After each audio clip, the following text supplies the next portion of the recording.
happy to be back at Dancefair.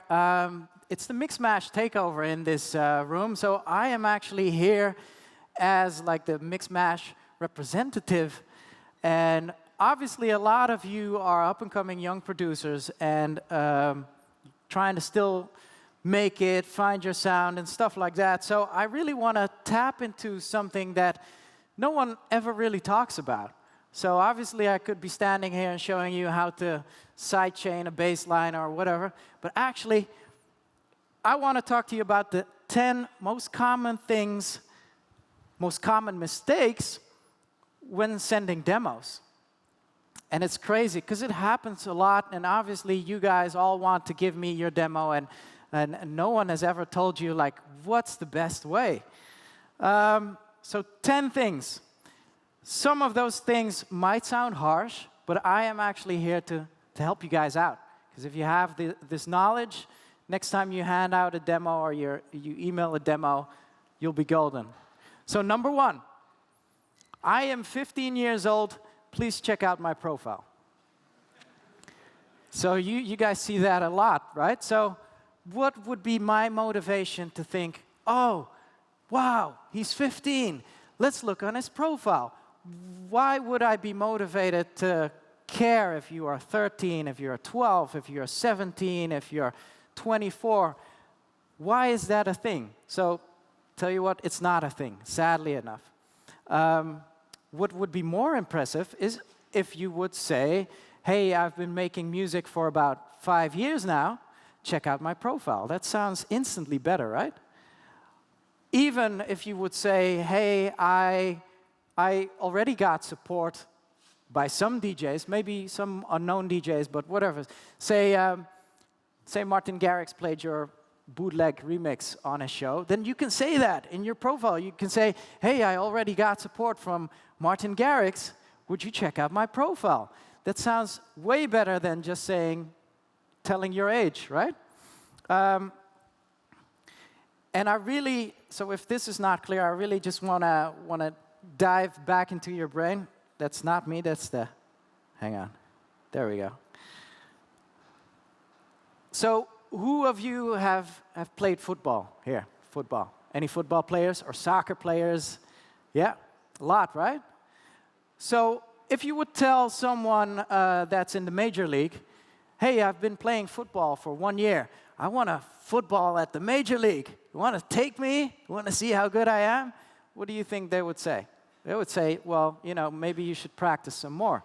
So same goes for music, really. So if you've been making music for 1 year, do you really think you're that good that you can come up to like big-ass DJs and tell them to listen to your track? There's a slight possibility you are, but most of the time, sadly, you're not. So, and this ties into my number 2 of the most common mistakes. I just made my first track. Would you like to listen to it? So I often say my response to that is, well, actually, I would love to listen to it. I would love to give you some advice, and I give a lot of advice. But can I listen to your 10th track instead? Because if you progress onto your 10th track and you listen to the first ever track you made, trust me, you're gonna be very embarrassed. And you're going to be embarrassed that you sent it to someone like me or whoever, and you're going to be like, I've been making so much better music, I wish you could listen to my 10th track. So I don't even say, well, technically I would love to listen to your 10th track, but I would love to listen to your 100th track. Because when you've done about 100 tracks, trust me, your level is amazing, and then you have the possibility to actually blow people away. And then when you get a shot, when someone listens to you, they'll be blown away, and you can probably land something or a deal or support or anything. With your first ever track, that's not going to happen. That's the reality. Number 3, have your music sounding top-notch for you to be able to stand out. So, you know, amongst you, if you hand me your demo, there's 10 other guys that want to hand me their demo as well. And on top of that, we have this whole professional industry that sounds incredible that you need to fight up against. So in order to stand out, you really need to focus on having your music sound the best possible you can. And I was just at the Firebeats masterclass, and I was so happy to hear they master their own tracks. Because this is what I really encourage with young talent as well, is to be able to actually try and reach that professional goal without you needing to spend money to hire someone. And I recently had a Twitter rant that was about all the kids thinking nowadays you need to be a sound designer to be able to stand out. So I'm going to tell you this. No one ever said, well, the volume on this track sounds really shitty and really low, but the sound design on this is amazing. Listen to this harp. No, it's not a harp. I don't even know what this is. Where can I buy this in a sample pack? No, it doesn't exist. Wow, this kid made it all by himself. No. That doesn't happen. But what does happen is, whoa, this track sounds super loud. Like, this track sounds mastered. This track kicks me in the stomach when I hear it. Or listen to these amazing melodies and listen to the structure of the track. So there's so many more things more important than just making synths from scratch. It's everything collected and then being able to master a track that will make you stand out. So everything counts. In order to stand out, obviously you'll need to do a little bit of spamming. And you obviously, so on Instagram, you see a lot of spamming coming. And but actually what's more important than spamming is to actually connecting with people. So say you're this 15-year-old kid on my Instagram telling me to check out his profile. Every single photo I post. So at a certain point, I'll be like, dude, I'm just going to block you or delete you or not check out your profile. Instead, if this 15-year-old kid would say, oh, hey, I love this photo of you slicing fruit with like a kung fu knife. Oh, that's cool. That's nice. OK, next photo. Oh, hey, I like this photo of you presenting the new denim gear. Oh, that's cool. And so I'll notice this kid because he's always on my Instagram, but he's giving me compliments. And not as much as trying to kiss my ass, but what happens there is there's a connection starting. And this connection will eventually lead to me being interested in this kid and wanting to check out his music. So that's not going to be today.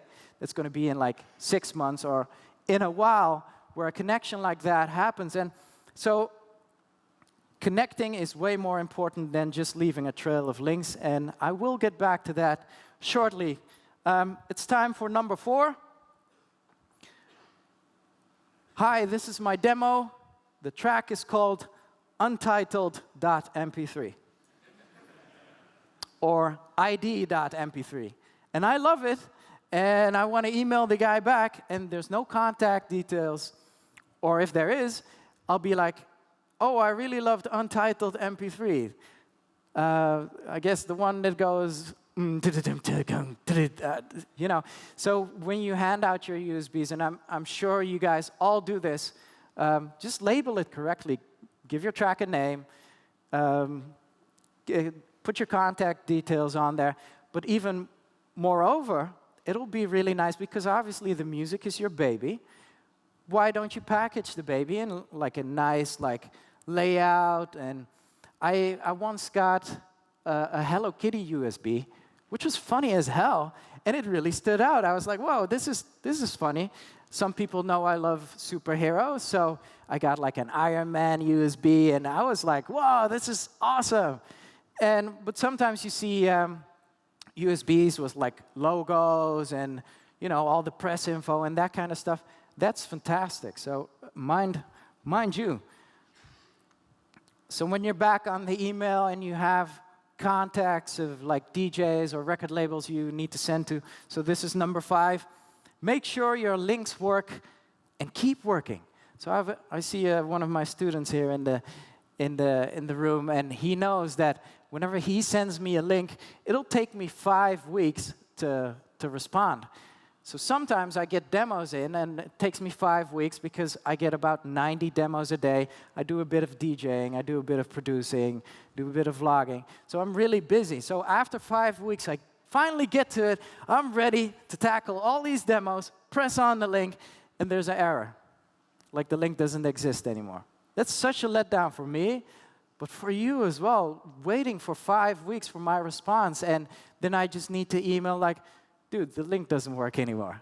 And, you know, that sucks. So make sure you, even if you need to invest in like a bigger like Dropbox or whatever, it's really important to keep those active. You never know who comes across your links. And so I just told you I'll email someone back saying, dude, this or that. Number 6, bro won't instantly make you become fam. And won't make your tracks instantly become lit. So when you're emailing people, try and treat them as people, or try and, well, not like family, because you don't know the people yet. So eventually you can come to like dude level or bro level or whatever, but someone is not a bro when you don't know them, or if you try and create like a link with them. A&Rs are human beings too, and DJs as well. We love getting your emails, but don't send us an email with just a link. So I don't know you, I don't know who the hell you are, and you're just sending me a link. I see this happening on Twitter as well. Not even, hey, what's up, hi, I'm this or that, bum, just a link. And yeah, it's very confusing. So a little introduction would be nice. You could say in there, and this is golden as well, hey, I got support from this and that DJ. That will always grab my attention. If Umit Ozkan is playing it, or if Hardwell is playing it, shit, I should be playing it as well, right? And so just don't make your emails too long. Don't make them too short. And my Mixmash label manager recently got an email in with the subject, fuck you, in all caps. And then under there was, now that I've got your attention. So that's very smart, but don't go out and sending fuck you emails all over the place, okay? Number 7, here's my 56 demos for you to listen to. So I did this as well. So when I used to hand out my demos, I had CDs. Back in the day of CDs, I had CDs with like 12 tracks on there, or I had a CD with remixes, and a CD with originals, and a CD with edits, and here, you go and listen. And as a professional, you get so many tracks, and it's just, whenever you come across like a USB, and I see a lot of people thinking, uh-oh. If I come across a USB with like 12 tracks on there, I'm like, okay, here we go again. And obviously, I cannot complain, but when you listen to as many tracks as you possibly can, this will get a lot, you know. If you have 10 people handing you that many tracks, it's easily 100 tracks. So what I would advise you is just to pick out your 2 or 3 absolute killer tracks, ones that you know that'll make a really good impression of who you are and who you're gonna be, and just hand those out. Less is better than more in this case, absolutely. Number 8 is a personal pet peeve of mine. And I'm just going to put it here, and I'm just going to tell it to you. I made this remix for Ed Sheeran. You're 15 years old. No one knows who the hell you are. And you made a remix for Ed Sheeran? He actually contacted you and said, dude, I love your music bro, I love your music so much. I want to have this remix from you. No, so whenever I see a remix, this will pop up in my mind. But then, so if it's just you taking the original and doing your own thing with it and remixing it, if it's an unofficial remix, you should call it a bootleg. Now, if you're 15 years old and you email me telling me I made this bootleg of Ed Sheeran, I'm like, oh, that's interesting. I'll have a listen. Maybe he did something great with it. So for me, it's like, yeah, you know, that's like saying you're like a producer when you work with like ghost producers, saying you made a remix when it's a bootleg, or if you made an edit telling me it's a bootleg. And if you don't know what I'm talking about, there's stuff online. You can check it out, and you can see the specific differences between bootlegs and remixes. So one of my all-time best achievements ever that I'm most proud of is my remix for Daft Punk. I officially remixed Daft Punk back in the 90s. It was an official remix. They asked me to do it. I did it. They emailed me back saying, wow, dude, this is amazing, and we want to put it out. That's an official remix. And so now any 15-year-old guy can tell me that they made a remix of Daft Punk. So, you know, this is why I'm so furious about it. It kind of breaks my heart. It means, like, you know, if I'm at a birthday and I'm with family and I'm telling them I remixed Daft Punk, they're like, yeah, whatever. Any 15-year-old kid can do that. So, you know, that's why I'm saying that. Okay, number 9. Don't spread hate and keep it positive. So, a lot of times when I browse through SoundCloud comments or YouTube comments, you know, you see a lot of hate. And saying that you're better than someone, saying that you're better than a professional, doesn't actually make you better. Furthermore, it'll make you look like an asshole, and you don't want that. It's about real quality and real experience and real talented. So if you're not there yet, if you're still trying to make it, stay positive. Stay open for feedback. It's not your time yet. And this yet is super important. So I've been on your side as well, where you see all these professionals and, you know, people putting out tracks and people having success. And, you know, the first thing you do is get jealous, and you're like, they don't deserve it, and I deserve it. And actually what you should do is to realize that you're going to get there as well. I'm very positive that if you believe in your dream, if you keep on working hard in your dream, you will get there. But you're not there yet. And only through staying positive, you will reach that goal. So if people don't respond to your demo, don't quit. Maybe you're not good enough yet. Maybe you are. But just keep on making music. Sometimes, and this is what I used to do as well, when I was 16 years old, I handed in demos, and then I waited for 2 months for a reply. No reply. And now what? So I always say, keep on making music. If you need to wait for my feedback, don't wait. Just keep on making music. In the end, it doesn't matter how much success you have, how much money you make, how much fame you have. In the end, it'll always stick to those basics, to enjoy making music, to create something new. And you can already do that. Right now, here, enjoy making music and keep on making music. So what I told you in point number 3 about connecting with people, this is one of the things that a lot of people don't realize, is that by staying positive, you create relationships with people. And like I said, relationships are very important for you to break through. Why? Because at least 50% of your success depends on someone granting you that success.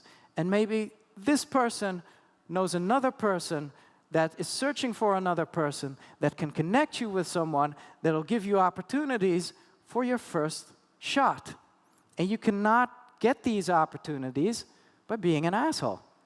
So connecting with people and building relationships with people is probably even as important as trying to master the art of production or DJing.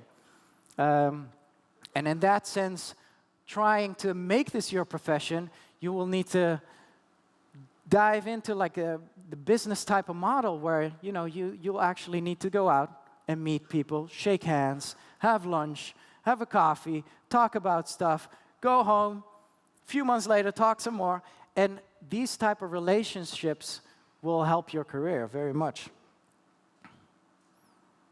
And then we're at number 10 already. So number 10, this is golden information as well. Number 10, when you get a contract, know what you sign. This is very much what a lot of people say and what you've already heard. But what you don't know, so record labels, even us at Mixmash, we need to look out for ourselves because we need to make money. We hire a lot of people to work for us, and you know, we look out for us. You should look out for you. So have the contracts read.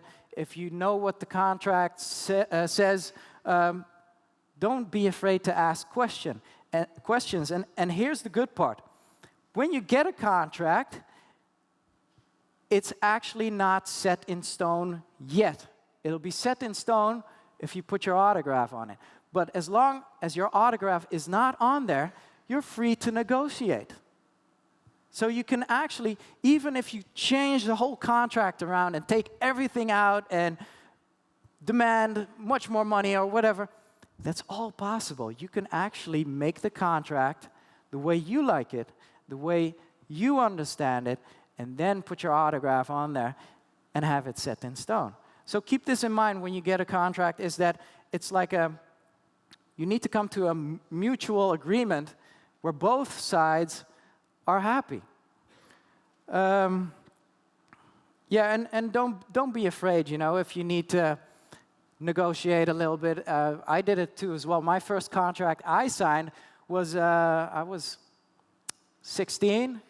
I was 18, and I signed all my rights away for my lifetime, for the whole universe, and it was gone. It was out of there. And 10 years later, I needed to buy all my rights back. So back then, I had someone telling me what was in the contract. So I went to a lawyer and had the contract read. The lawyer said, well, there's this and that and this and that. And I'm like, yeah, whatever. I'm just going to sign it and go for it. So just be aware that you have all the time in the world to make this contract your contract and the contract you are happy about as well. So 10 most common mistakes when sending demos. I hope this will help you improve, and next time you post something, you post it with a little bit of a sense in mind, and I actually hope all of you will reach professional level, and I'm sure you can with the help of these points. I'm going to play a little bit of Oprah Winfrey right here.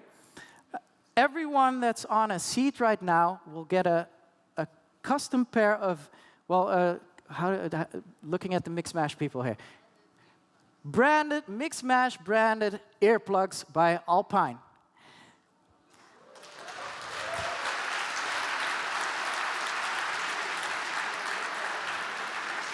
And there's a little bit of a surprise because one of you is sitting on a golden envelope, which is down on your seat. If you find the golden envelope, you'll get custom-made earplugs, which you can get like measured in. Ah, there you go. He has it.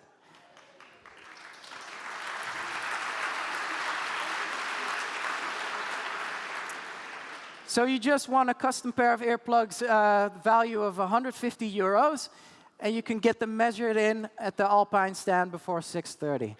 So I want to thank you all for coming out. Really hope this helps, and this was my seminar.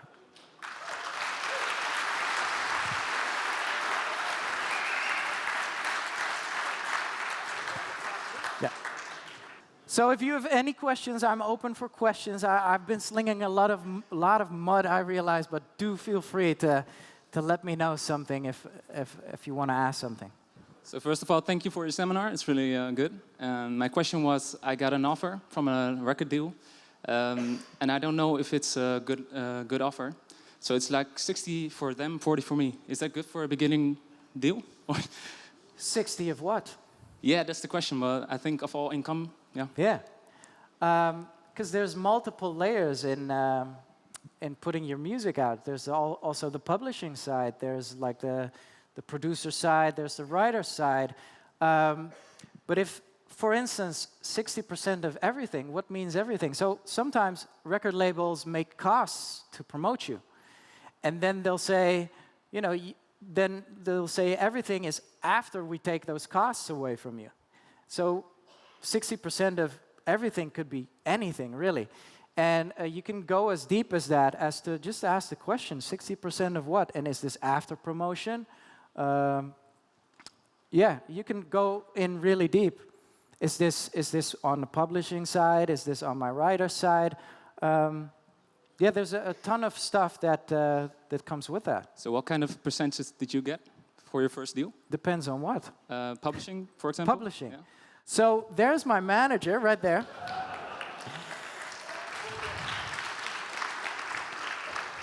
That's Olga. Olga, she's my better half, I guess. And you can ask her that on the end. She knows. I will. I'm better at sidechaining bass lines. Hello, Luke. Hi. What was really the stepping stone in your career, and how did you set it up in motion? Oh, that's a great question. So there's a bunch of them. So, you know, the Martin Garrix success story, what you need to realize, or even like the Chainsmokers, that's just like a lottery ticket. In real life, it doesn't really happen like that. So for me, there were little successes, little by little, that led to where I am now. And there was never really a moment where it was like, bam, and I made it, yeah, I'm here, and I'm here to stay. No. And even up to today, you know, any little success you get just adds up, really. So if you don't reach major success straight away, be thankful for the small successes, because those will add up in the end. Thanks, Luke. Hi, Luke. I have a question. If you submit your demo, for example, at Mixmash, you expect the track to be exclusively for you, or already sent to another record label? I love it. It's a great question. Actually, something I needed to mention in here as well. So if you send out emails and you've gathered all these email addresses of all these record labels, don't send the email and then have all those record labels and all your contacts in the CC. What's better is to have those in the BCC, so we don't get to see who you sent it to. So it would be nice for us to get the impression that we're the only ones, but feel free to send it to anyone you like. Obviously, the more bait you have out there, the better to catch a fish, right? So, yeah. I often hear people say that you only get one shot at the big label. So if they think it's not good enough, they won't listen to anything of you again. Do you think it's true? Well, with us, there's just a few more shots, but there is a threshold where you're like, oh, I already listened to at least 5 demos over time, and it's still crap, and now I'm just not going to waste my time for it. Absolutely. So that's something you need to realize, is that you do have a limited shot of being listened to. And that's why I kept on saying you need to have your music sound top-notch, like really try and make an impression. And if you're not there yet, don't worry. If you're 15 now and your music sounds like poop, don't worry. It's probably better when you're 17, maybe even better when you're 19. And hell, I don't give a shit if you're 35 and just send me your first demo. Maybe it's really good. Yeah. Okay, thank you. If we're interested in multiple EDM styles, do you recommend settling for a specific label, or maybe creating my own one, or I don't know? So repeat the question again. Because if I'm interested many labels only have some specific kind of music they like, and like if I like a really wider set of styles, what would you recommend? Yeah. So obviously it does make sense to try and send the music that fits the label. But then there's this thing where, you know, either everything sounds the same, and we want to put out everything that sounds the same, but we want to look for people that are different as well. So what my advice would be for that is to try and make something that we would be able to sell, but have an edge of some next level in there. That's like the golden formula. If you can tap into that, you are absolutely guaranteed to impress someone with your sound. Hi, how are you, Luke? I just had a quick question. I've had a situation before a couple times where, you know, I've showed someone my songs and they're like, oh, it's great, but you don't have a big following. You know, you don't have many Instagram or SoundCloud followers. What do you think about that? And do you think it's important that you need like a management to support you, or you need a following to get your music noticed, even if it's already good? Well, us at Mixmash don't care about that. That sounds like very crappy to me, actually. Obviously, how the hell are you gonna get a following, a real following, without putting tracks out? So, yeah, to me, that doesn't make sense at all. And I'd say don't even start with a manager until you have something like a career. And the thing with managers and booking agents and stuff like that is as well is that they need something to sell, right? So if you're putting out tracks and if you've put some tracks out and you've gathered some support, then that's going to be your selling point. If you're just starting out, they won't be able to sell you. You don't have a track record, people don't know you. So getting a manager and like a booking agent prior to your career is useless. What is better, to send a single profile or to send some tracks? To send, what was the first one? Profile. Profile. Yeah, you can send the SoundCloud link to your right. profile, or a single track or 2 tracks single. Well, it doesn't really matter, actually. A SoundCloud link is fine as well.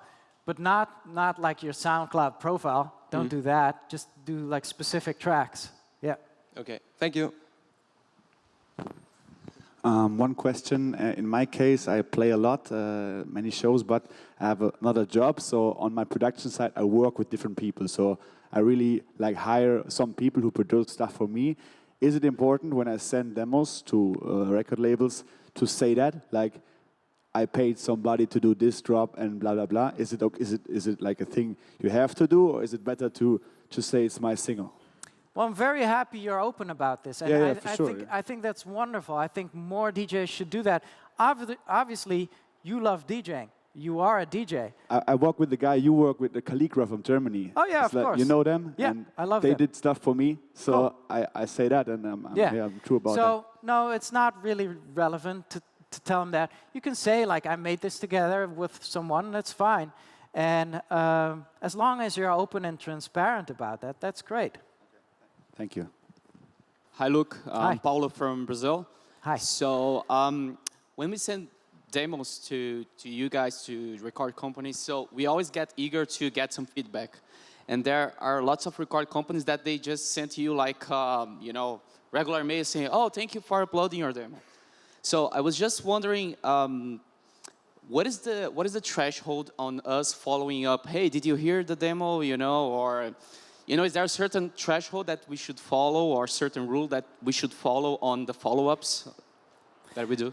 This is something I wanted to mention in my seminar as well, but obviously forgot as well. So, obviously, my A&R people get follow-ups. Sometimes they get follow-ups in a week, and a week is too fast. And actually, there's no real need to follow up unless you have like a relationship already.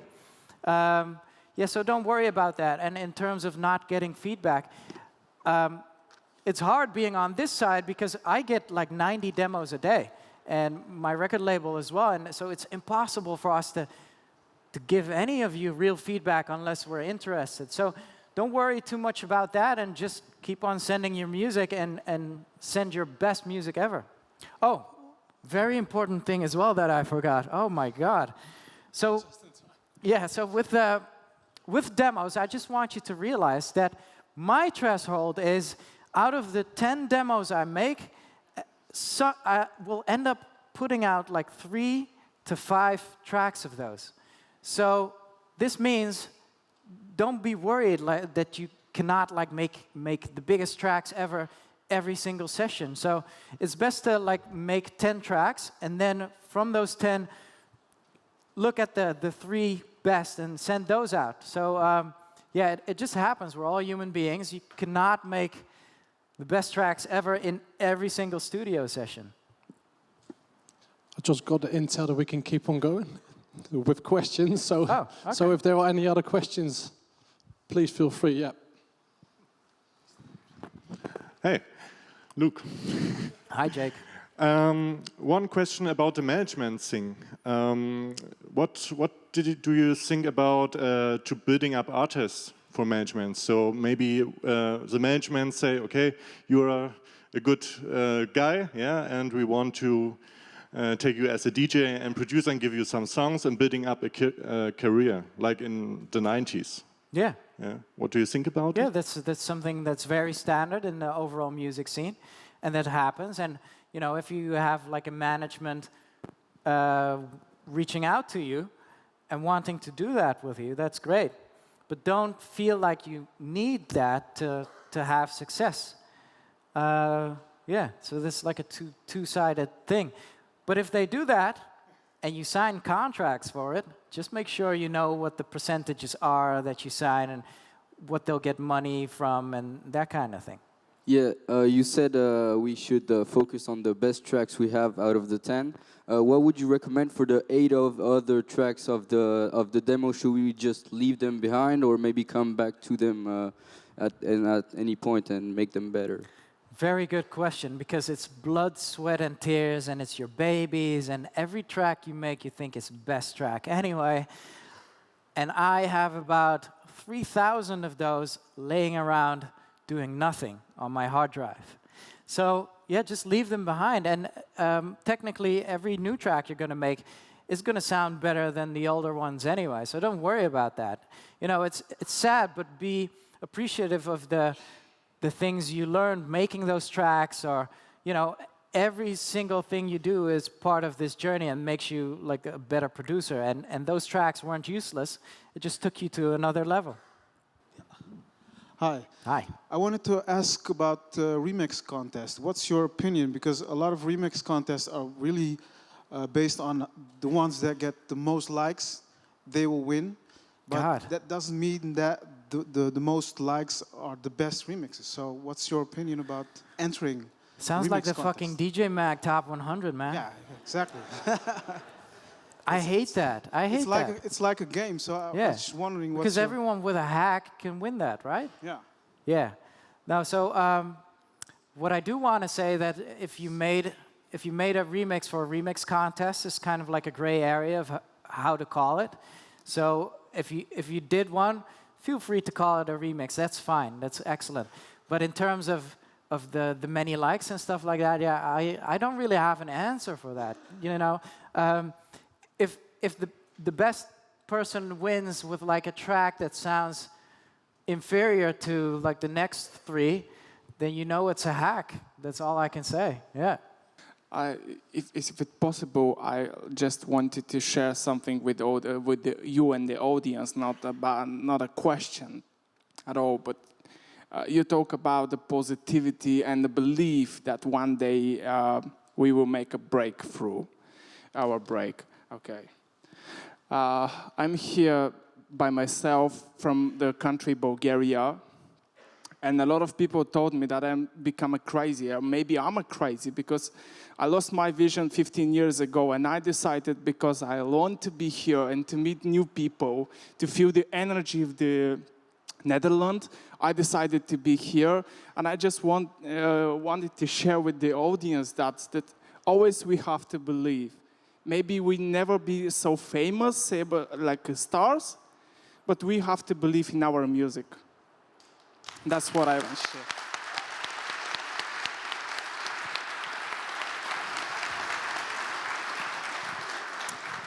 Beautiful. And I can take it to like a scientific level, actually, this is the essence of the reality we live in.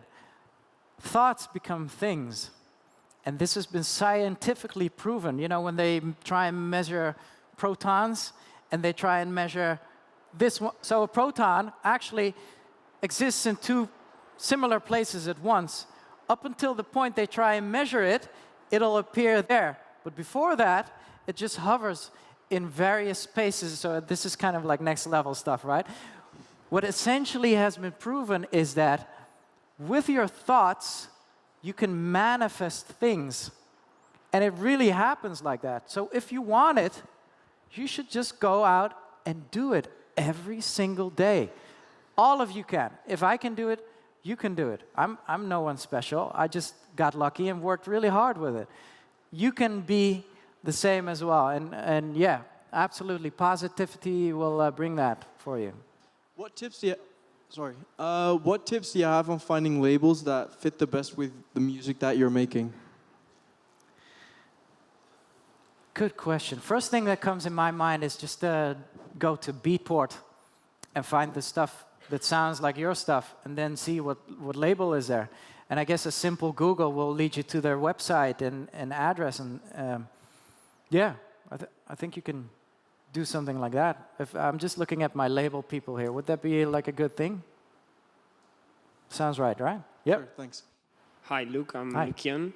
I'm from Romania, Bucharest. What would be the best platforms to upload our music? I know SoundCloud. A lot of people put music on SoundCloud. You spoke about Beatport as well. I think you need to put that music through a label. You cannot upload it directly. So yeah, I've seen a lot of people put music on Instagram, part of their music. Yeah, that's a good way. I'm not a fan of anything in particular, really. I use a lot of Dropbox myself. And yeah, really, so whenever your music is ready and whenever you are ready, you should just post it anywhere and everywhere. Hey, Luke. I'm wondering, to make a living of making music, do you have to become a DJ when you make electronic music? Or can you work your dream out by just producing the music? Because right now I don't DJ, I don't know if I would like it, but producing music is my passion and I would like to do that. Is it possible? It'll be hard, but it depends on who you produce for and what kind of jobs you do. So obviously someone like Martin Voorwerk has a lot of work, and so you can go into that route, but you can also go into advertising and TV and maybe pop even. But really, just as a dance producer, that'll be hard. Yeah. And I think a smart thing for you would be to hook up with a DJ, and then because you make the productions, you should demand a bit of the fee as well, of the DJ fee, so you both equally have some income from that. Yeah. Okay. Thank you. One more last question. What's your advice if you're sending out demos to labels? Because on my last tracks, I did everything on self-promotion, with their own release and with own money for radio advertisement and everything. And it was a big budget what I put in, and it got me 1 million plays on Spotify, which was good. But for sending out demos to labels, how long should I wait till I get the response? Because I heard a lot of people having problems with stolen ideas, stolen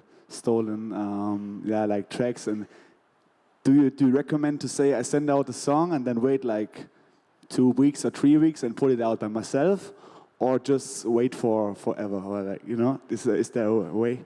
No, I don't see a problem with that, putting out yourself. And actually, the 1 million plays on Spotify is something really great you can write in an email. But even if your track got stolen by someone, you can say, they stole my track. Listen to my originals here. It's promotion too. Yeah, yeah. all things will help. Okay. I'm just going to put you guys on my Snapchat. 1 second. Here at the seminar, look at these people.